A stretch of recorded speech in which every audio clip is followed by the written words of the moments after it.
ഒമാനിലെ Indian social club മുൻ chairman doctor Satheesh നമ്പ്യാർക്ക് ആദരാഞ്ജലി അർപ്പിച്ച പ്രവാസികൾ. കാൽനൂറ്റാണ്ടുകാലത്തിലേറെ ഇന്ത്യൻ സോഷ്യൽ ക്ലബ്ബിന്റെ നായകനായിരുന്നു സതീഷ് നമ്പ്യാർ. 3 പതിറ്റാണ്ടോളം ഒമാനിലെ പ്രവാസികൾക്ക് എന്തിനും ഏതിനും വിളിപ്പാടകലെ ഈ മനുഷ്യനുണ്ടായിരുന്നു. ഗോനു, ഷഹീൻ ചുഴലിക്കാറ്റുകളിൽ പാസ്പോർട്ട് അടക്കമുള്ള രേഖകൾ നഷ്ടപ്പെട്ട പ്രവാസികൾക്ക് അവയെല്ലാം തരപ്പെടുത്തി കൊടുക്കാൻ ഓടി നടന്നത് ഡോക്ടർ സതീഷ് നമ്പ്യാരായിരുന്നു. കേരളത്തിൽ മഹാപ്രളയമുണ്ടായ 2018 ഇന്ത്യൻ സോഷ്യൽ ക്ലബിന്റെ നേതൃത്വത്തിൽ സഹായമെത്തിക്കാനും മുന്നിൽ നിന്നു.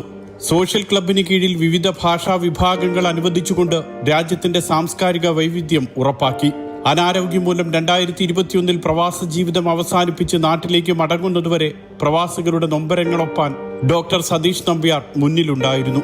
അതുകൊണ്ട് തന്നെ അദ്ദേഹത്തിന്റെ വിയോഗം ഒമാനിലെ ഇന്ത്യൻ സമൂഹത്തിന് തീരാ നൊമ്പരമാണ്.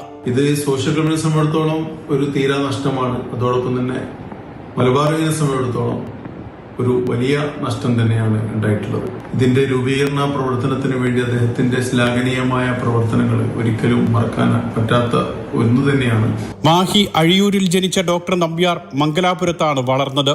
മണിപ്പാലിലെ കസ്തൂർബ മെഡിക്കൽ കോളേജിൽ നിന്ന് മെഡിക്കൽ ബിരുദം നേടിയ ശേഷം 1981 ഒമാനിലെത്തി. വിവിധ മേഖലകളിൽ പ്രവർത്തിച്ച ശേഷം 26 വർഷം സോഷ്യൽ സെന്ററിനെ നയിച്ചു. PV നരസിംഹറാവു, AB വാജ്പേയി, മൻമോഹൻ സിംഗ്, നരേന്ദ്രമോദി എന്നീ 4 പ്രധാനമന്ത്രിമാർ ഒമാൻ സന്ദർശിച്ചപ്പോഴെല്ലാം ക്ലബിന്റെ ചെയർമാൻ ഡോക്ടർ സതീഷ് നമ്പ്യാർ തന്നെയായിരുന്നു. മംഗലാപുരത്ത് സ്വകാര്യ ആശുപത്രിയിൽ വെച്ചായിരുന്നു ഡോക്ടർ സതീഷ് നമ്പ്യാരുടെ അന്ത്യം. Mathrubhumi news, Muscat.